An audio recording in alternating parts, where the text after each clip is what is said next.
Once again, welcome to everybody, our favorite Biara Patuli Rahmatullah Uccha Vidyalaya Online School. Dear learners and dear viewers, here I am Abul Mansur, assistant teacher, Biara Patuli Rahmatullah Uccha Vidyalaya. Dear learners, we are here in class 9 and 10, English first part, Unit 7, Lesson 6. Dear learners, you know this is the crisis period of COVID-19. In this time, we have started a new platform, this online school system. It's very advantageous and it gives an opportunity to you continue your study in this crisis period. Dear learners, you know at my last class, I discussed some people who outstand others. Today's another important and iconic persons will be discussed. You know, an iconic lady who outstanding of the world among us. Dear student, listen. Here, you know, there are many kinds of people in the world who perform outstanding. One of them, our favorite. Dear learners, look at the picture. Do you know who is she? Of course, I know. You guess it. She is iconic woman, Mother Teresa. I hope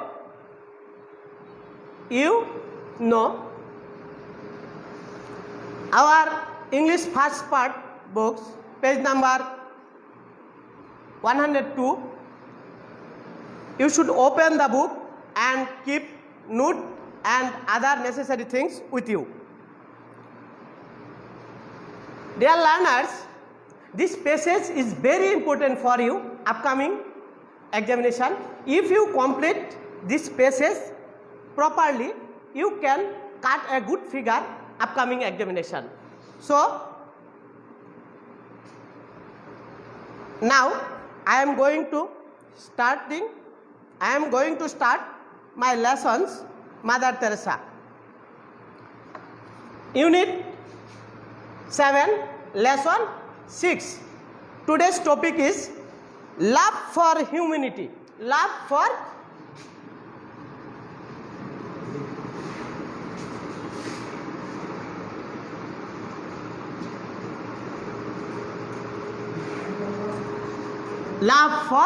humanity. মানবতার জন্য, মানব সভ্যতার জন্য ভালোবাসা. This is an important passage for you.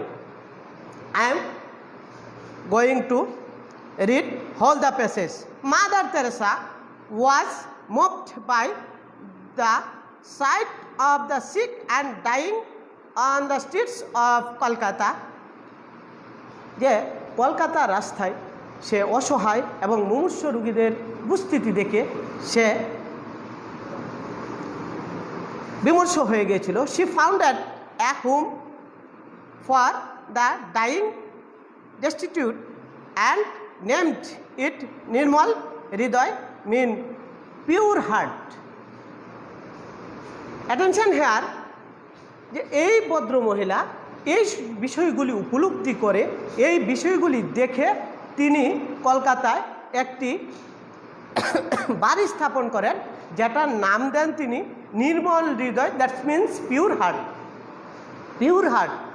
তো she and her fellow means she and her fellow, সে এবং তার অনুসারীরা, অনুসারী, সে এবং তার অনুসারীরা, ফেলো নান্স, অনুসারী ধর্মযাজকগণ, brought the dying people of the streets of Kolkata to his home.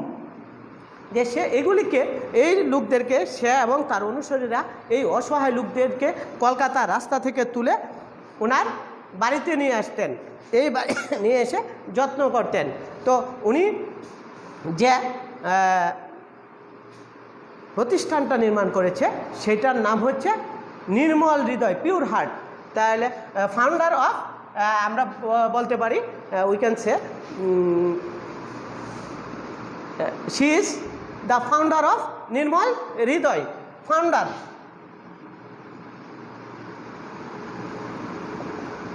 Deer learners, তোমরা যদি মনে করো এই বিষয়গুলি তোমরা ধরে রাখবে এবং একটা প্যাসেজের গুরুত্বপূর্ণ বিষয়গুলি মনে রাখবে, তাহলে সেই ক্ষেত্রে তোমরা কিছু কিছু বিষয়, প্যাসেজ থেকে কিছু কিছু বিষয় তোমরা তোমার নলেজে রেখে দিবে। এই বিষয়গুলি পরবর্তীতে তোমাদের জন্য একটা মনে রাখার সুবিধার্থে, যেমন আমি এখানে ফাউন্ডার লিখে রেখেছি। তোমাকে যদি বলা হয় যে মাদার তেরেসা কি ফাউন্ড করেছিল, অর্থাৎ কি স্থাপন করেছিল, তোমরা বলতে পারবে তার যে বাড়িটি স্থাপন হয়েছিল সেটা কি ছিল, সেটার নাম ছিল নির্মল হৃদয়। তাহলে তোমাকে যদি বলা হয় নির্মল হৃদয়ের ফাউন্ডারকে, অর্থাৎ মাল্টিপল চয়েসে আসে যে নির্মল হৃদয়ের ফাউন্ডারকে, তাহলে তুমি অবভিয়াসলি বলে দিতে পারবে যে এটার ফাউন্ডার মাদার তেরেসা। এটা কোথায় স্থাপিত হয়েছিল? হোয়ার? এখানে থেকে যদি আমি হোয়ার, যে কোথায়, এটা কলকাতায়।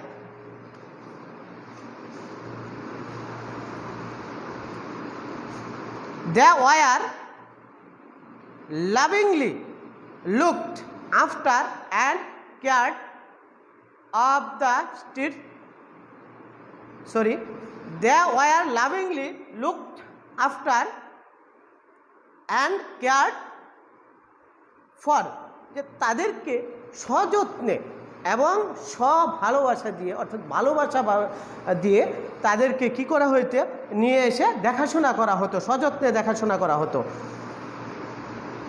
Since then many men, women and children have been taken from the streets and carried to নির্মল হৃদয়। কাদেরকে নিয়ে আসে? তো যে এখানে কাদেরকে নিয়ে আসা হতো বলা হয়েছে যে তিনি অনেক অসহায়, অসুস্থ ছেলে মেয়ে, নারী এবং পুরুষদেরকে উনি তার নির্মল হৃদয়ে নিয়ে এসে সযত্নে ভালোবাসা দিয়ে লালন পালন করেছেন। আমরা পরে যদি দেখি, দিস আনলাভড ভালোবাসাহীন, অ্যান্ড আনকেয়ার্ড যত্নহীন, অযত্নে যারা আছে তাদেরকে বলা হয় uncared. For people get an opportunity সুযোগ পেত to die in an environment of kindness and love. যে এরা এই অসহায় মানুষগুলিকে এখানে এসে কোথায় আসতো? নির্মল হৃদয়ে এসে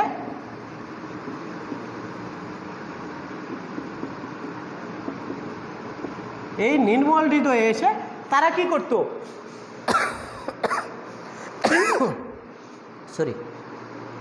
তারা একটা তাদের অসহায়ত্ব কেটে যেত এবং তারা একটা কাইন্ডনেস, দয়া এবং লাভ, ভালোবাসার পরিবেশে তারা যত্ন সহকারে থাকতো। In their last hours they get human and divine love. Very important words it, যে ইন দেয়ার লাস্ট আওয়ার্স, তাদের শেষ মুহূর্তগুলো, অসহায় মানুষটা যখন রাস্তায় পড়ে থাকতেছে, যখন তাদেরকে দেখার কেউ নেই, যাদের ছেলে মেয়ে নেই বা ছেলে মেয়ে থাকতেও যারা অযত্নে অবহেলায় আছে, তারা যখন রাস্তায় পড়ে থাকতো, এই লোকগুলিকে সযত্নে তুলে নিয়ে নির্মল হৃদয়ে যখন তাদেরকে দেখাশোনা করা হতো, তখন কি করত? যে এই লোকগুলি যারা আশাই ছেড়ে দিয়েছিল যে জীবনে আর কখনো ভালোবাসা, পারিবারিক সান্নিধ্য বা অন্য কিছু পাবে না, সেই বিষয়গুলি তারা কি করে এর মাঝ থেকে পেয়েছিল এবং তারা খুব খুশি হয়েছিল যে জীবনের লাস্ট আওয়ার্সগুলো তারা এটা পেয়েছিল। নাও নেক্সট,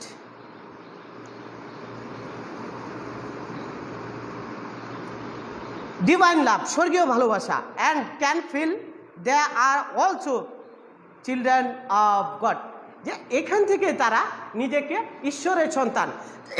তোমরা জানো মাদার তেরেসা একজন খ্রিস্টান মহিলা ছিল। খ্রিস্টানরা বিশ্বাস করে যে ঈশ্বরের সন্তান, যে ঈশ্বরের সন্তান যারা, তারা ঈশ্বরের সান্নিধ্যে থাকবে। এখানে তিনি তাই বলেছেন যে এখানে যদি থাকে the feel they are also children of God, যে তারা কি ঈশ্বরের সন্তান হিসেবে বিবেচিত হবে, তাদের এরকম মনে হবে।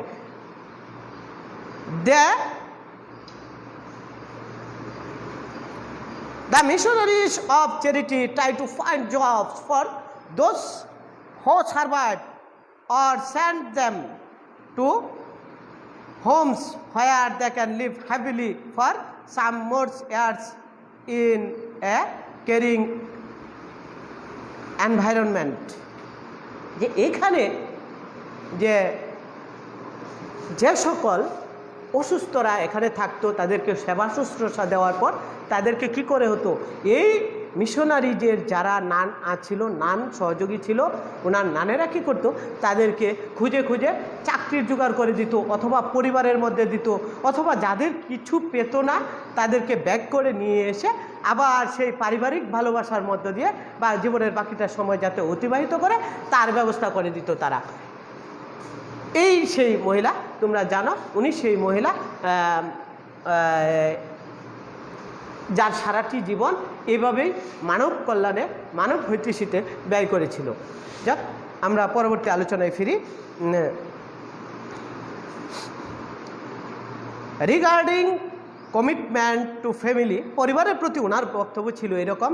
মাদার তেরেসা বলছিল, maybe in our one family we have somebody, আমাদের যারা আছে, who is feeling lonelyর কথা বলা হয়েছে এখানে। আমরা যদি lonelyর কথা দেখি,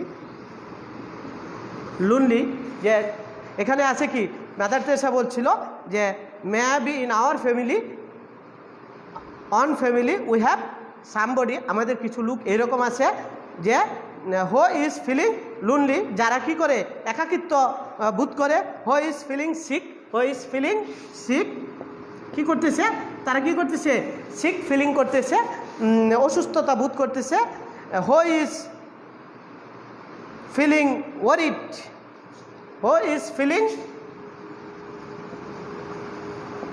ওয়ারিড, চিন্তিত। এই ধরনের লোকেরা থাকে ফ্যামিলিতে। এই কিছু লোক ছিল যারা নিজেকে লোনলি মনে করে, সব কিছু আছে থাকার পরেও পারিবারিক টাকা দিচ্ছে, হয়তো টাকা দিচ্ছে, ছেলেমেয়েরা টাকা দিচ্ছে বা পরিবারের অন্যজন ভরণ পোষণের দায়িত্ব নিচ্ছে, but his feeling lonely, sick, worried, এইরকম থাকতে পারে। তিন ধরনের অবস্থায় উনি থাকতে পারে, যে একাকিত্ব থাকতে পারে, অসুস্থতায় থাকতে পারে, চিন্তিত থাকতে পারে। এইরকম লোকগুলিকে পরিবারের প্রতি উনি বলতেছিল যে আর উই দেয়ার, আমরা কি সেখানে আছি? বিশাল কথা for you. Are you there, আমরা কি সেখানে আছি? বিরাট ইম্পর্টেন্ট কথা বলেছে, যে এইরকম লোকগুলিরে থাকার পরে আমরা পরিবারে যদি না দেখি, তাহলে আমরা কি সেখানে আছি? Are we willing to give until it hurts in order to be with our family, or do we put our interest first. এইগুলিকে আমাদের চিন্তা রাখতে হবে, আমাদের চেতনায় থাকতে হবে, এগুলিকে আমাদের আগ্রহের প্রথম কেন্দ্রবিন্দু থাকতে হবে। এই কথাগুলিকে উনি পরিবারের প্রতি বলেছিল। এবং উনি এও বলেছিল যে পরিবার প্রথম স্টেপ হচ্ছে ভালোবাসা, এবং বাকি জীবন স্বাচ্ছন্দ্যে থাকানোর একমাত্র ওয়ে হচ্ছে পরিবার। এই কথা উনি বারবার বলেছেন। উই মাস্ট রিমেম্বার দ্যাট, এখানে বলেছিল উনি, অবশ্যই আমাদের মনে রাখতে হবে যে লাভ begins at home and love begins at home, যে ভালোবাসা শুরুই পরিবার থেকে। উনি যেটা বলেছিল, হ্যাঁ দ্যাটস রাইট, বিকজ যখন আমরা ছোট ছিলাম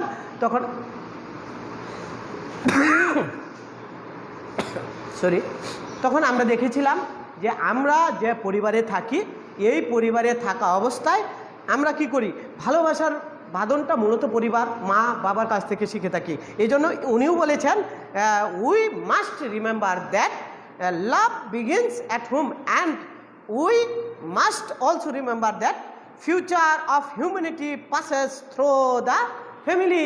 যে ভবিষ্যৎ মানব সভ্যতা বা মানবতা, ভবিষ্যৎ মানবতা কি করবে? অতিক্রম করবে পরিবারের মধ্য দিয়ে। উনি পরিবারকে এক মুহূর্তের জন্য ছাড়েনি। উনি বলছিলেন যা তোমরা করবে সব পরিবারের মধ্য থেকে করতে হবে। বর্তমানের যত ভালোবাসা আছে সেটা পরিবার থেকে উৎপন্ন, এবং ভবিষ্যতে যা পাস হবে, অতিক্রম হবে, সেটাও কি হবে? পরিবার থেকে। আশা করি তোমরা বুঝতে পারছো বিষয়গুলি। আমি ভেঙে বাংলায় বলে দিচ্ছি, এই জন্য যে বাংলা বলে দিলে অনেকের বুঝতে সমস্যা হয়, বুঝতে সুবিধা হয়, তার জন্য আমি বলছি যে বাংলায় বলে দিলে তোমরা বুঝতে সুবিধা হয়, তাই আমি এটা ভেঙে ভেঙে বাংলায় বলে দিচ্ছি। Mother Teresa work has been recognised throughout the world and she received a number of awards. তার এই কাজগুলি বিশ্বব্যাপী সমাদৃত হয়েছিল এবং তিনি অনেক পুরস্কার নিয়েছিল।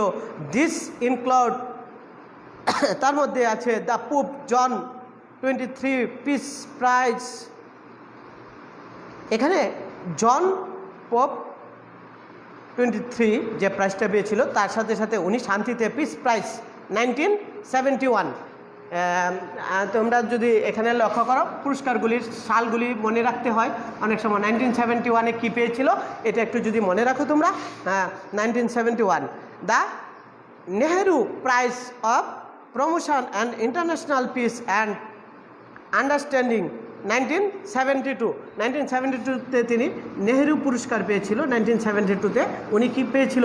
নেহেরু পুরস্কার পেয়েছিল। তারপর যদি তুমি দেখো যে দ্য বালজান প্রাইজ পেয়েছিল। বালজান প্রাইজ যদি আমরা বলি যে উনি পেয়েছিল 1978-এ, 1978 এটাতে পেয়েছিল বালজান প্রাইজ। তাহলে আমরা এখানে যদি দেখি, নোবেল প্রাইজ পেয়েছিল শান্তিতে, এটা নেহেরু শান্তি পুরস্কার পেয়েছিল 1972 সালে। 1978 সালে উনি পেয়েছিল বালজান পুরস্কার। The Nobel peace prize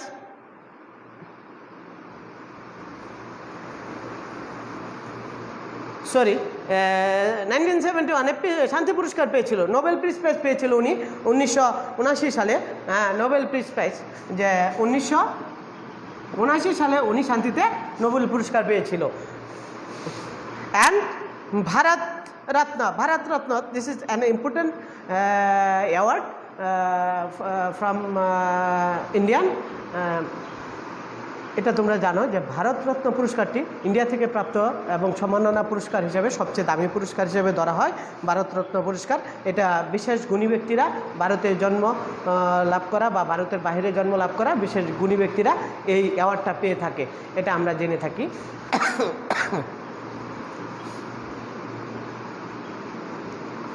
mother Teresa আমরা 1980 সালে পেয়েছিল ভারতরত্ন। 1980-তে পেয়েছিল উনি ভারতরত্ন পুরস্কার। নাও উই ক্যান সে, বা আমরা যদি এটাকে আবার ফিডব্যাক দিলে আমরা দেখতে পাবো এখানে ওনার পুরস্কারের কথাগুলি বলা হয়েছে।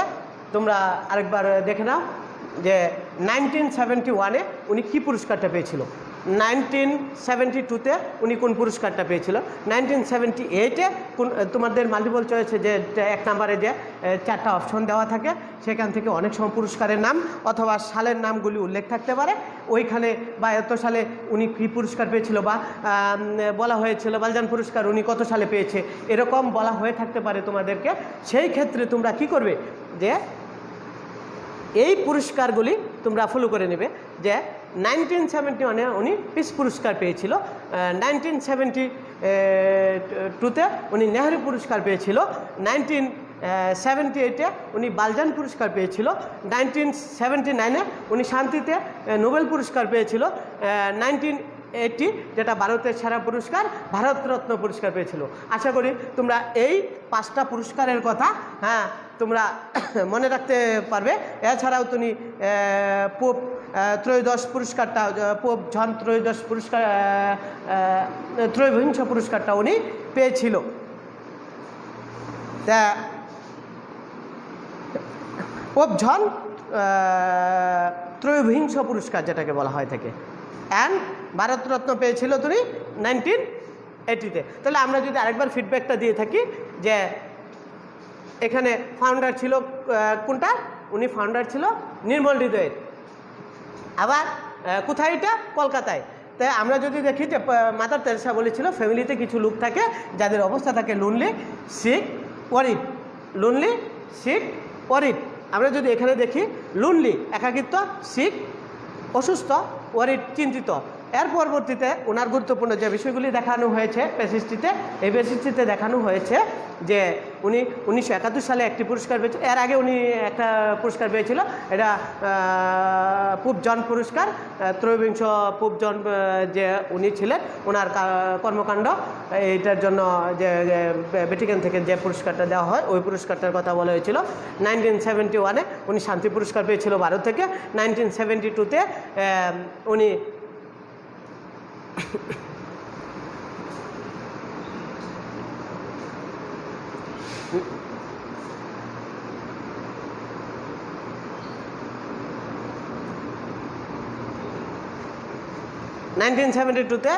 উনি নেহেরু পুরস্কার পেয়েছিল।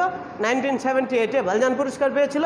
1979-এ উনি শান্তিতে নোবেল পেয়েছিল।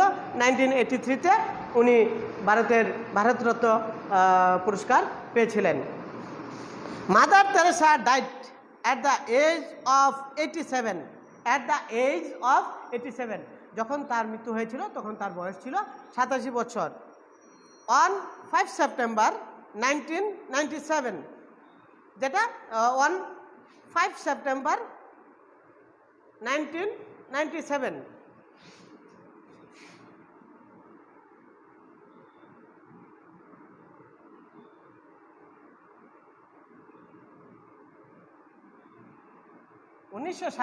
সালের 5 সেপ্টেম্বর উনি 87 বছর বয়সে ইন্তেকাল করেন।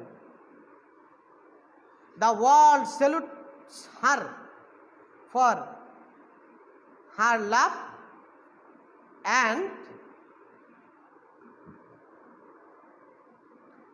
compassion for humanity.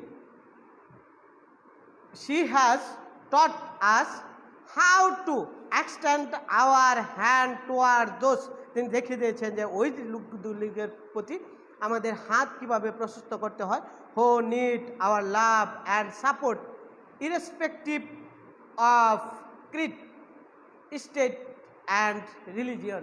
পরিবার থেকে শুরু করে এভরিথিংয়ে উনি কিভাবে আমরা সহমর্মিতার হাত বাড়াবো, এই বিষয়টা উনি এই পেসেজে ওনার জীবনীতে তুলে ধরেছেন।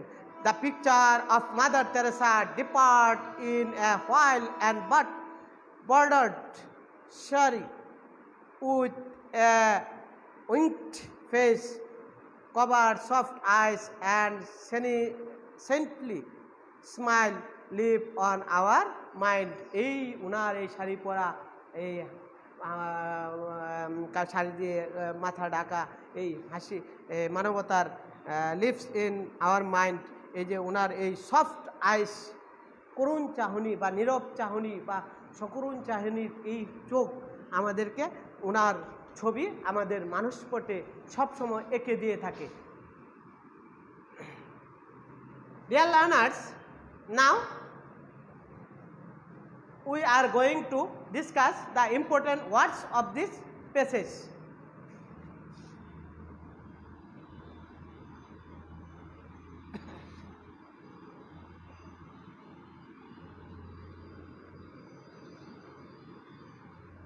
Look here, there are some important words for you and their synonyms and antonyms. Here, dying, found, another word found. Found means স্থাপন করা। এস্টাবলিশ, ডাইং মানে মৃত্যু পথযাত্রী, আর এস্টাবলিশ ফাউন্ডের সিনোনিম হচ্ছে কি এস্টাবলিশ, স্থাপন করা। এটার আর অ্যান্টোনিমস হচ্ছে ডেস্ট্রয়, ধ্বংস করা। আমরা যদি পরে দেখি ডেস্টিটিউট, অসহায়, ডেস্টিনড, এর সিনোনিম অ্যান্ড রিচ এবং ওয়েলদি। এরা হচ্ছে কি অ্যান্টোনিম। ফেলু, যারা মাদার তেরেসার সাথে থাকতো তার ফেলুদেরকে, তার অনুসারী যেটাকে বলা হয় কলিগস, সহকর্মী, এর সিনোনিম। গ্যাদার, মূল ওয়ার্ডস, মেন ওয়ার্ডস গ্যাদার, গ্যাদারের সিনোনিম হচ্ছে কালেক্ট এবং এর অ্যান্টোনিম হচ্ছে স্ক্যাটার, ডিসপার্স। ডিয়ার লার্নার্স, পরের শব্দটা যদি আমরা দেখি অপরচুনিটি, এর সিনোনিম হচ্ছে কি চান্স। এর সিনোনিম কি চান্স। ডিভাইন, স্বর্গীয়, হ্যাভেনলি, এর সিনোনিম হ্যাভেনলি। হ্যাঁ, এর অ্যানোনিম মাউন্টেন্স অ্যান্ড হিউম্যান। তারপর আমরা পাই সারভাইভ। সারভাইভ এর সিনোনিম হচ্ছে এক্সিট। সারভাইভ মানে বেঁচে থাকা। ডাই, এর অ্যান্টোনিম হচ্ছে ডাই। তারপর যদি আমরা দেখি চ্যারিটি, চ্যারিটি দয়া, দয়া, এর সিনোনিম হচ্ছে কাইন্ডনেস, জেনারিয়াসিটি, আর এর অ্যান্টোনিম হচ্ছে ক্রুয়েলটি। কমিটমেন্ট, কমিটমেন্ট আমরা যে কমিটমেন্ট করি, প্রতিজ্ঞা করি এরকম, এর সিনোনিম হচ্ছে প্রমিস। তারপর রিকগনাইজ, স্বীকৃতি দেওয়া, এর সিনোনিম অ্যাকসেপ্ট এবং অ্যান্টোনিম হচ্ছে রিফিউজ, মানে বাদ করে দেওয়া আর কি। স্যালুট, সম্মান প্রদর্শন করা, এর সিনোনিম হচ্ছে রেসপেক্ট এবং অ্যান্টোনিম হচ্ছে হেড, ঘৃণা করা। তোমরা যদি এগুলি দেখো, if you remember all the words, you can understand the whole passage properly. Now আমি এখন তোমাদেরকে বাড়ির কাজ দেব, একটু বাড়ির কাজগুলি তোমরা খাতায় লিখে নাও।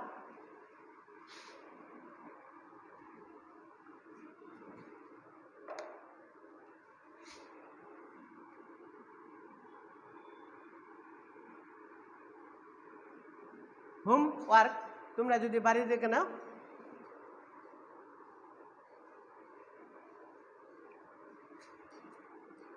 প্যাসেজ থেকে তোমরা একটু ব্যাখ্যা দিবে যে why does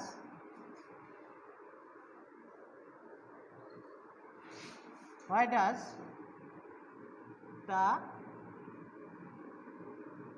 word salute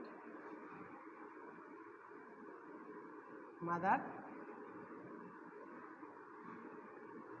Teresa. তো কেন বিশ্ব মানবেরা মাদার তেরেসাকে সম্মান প্রদর্শন করে, এটা একটু তোমরা নিজের ভাষায়, এটা আপাতত লিখে নিলে, যে নিজের ভাষায় লিখে দিলে তোমরা এটা মানে প্যাসেজটা সম্পর্কে ধারণাটা তোমাদের মধ্যে আসে। আরেকটা যদি তোমরা আরেকটা যদি দাও, What did Mother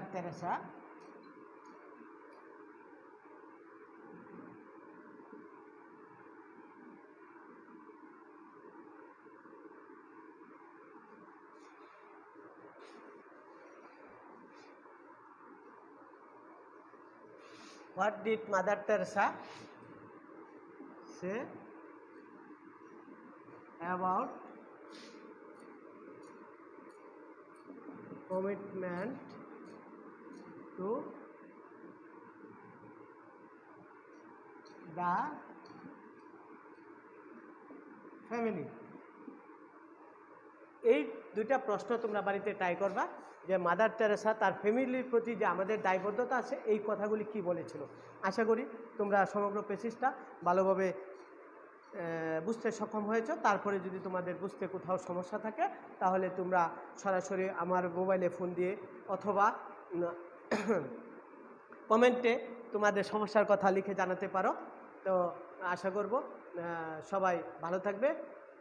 and last I say or advise you, please stay home, stay safe. ধন্যবাদ।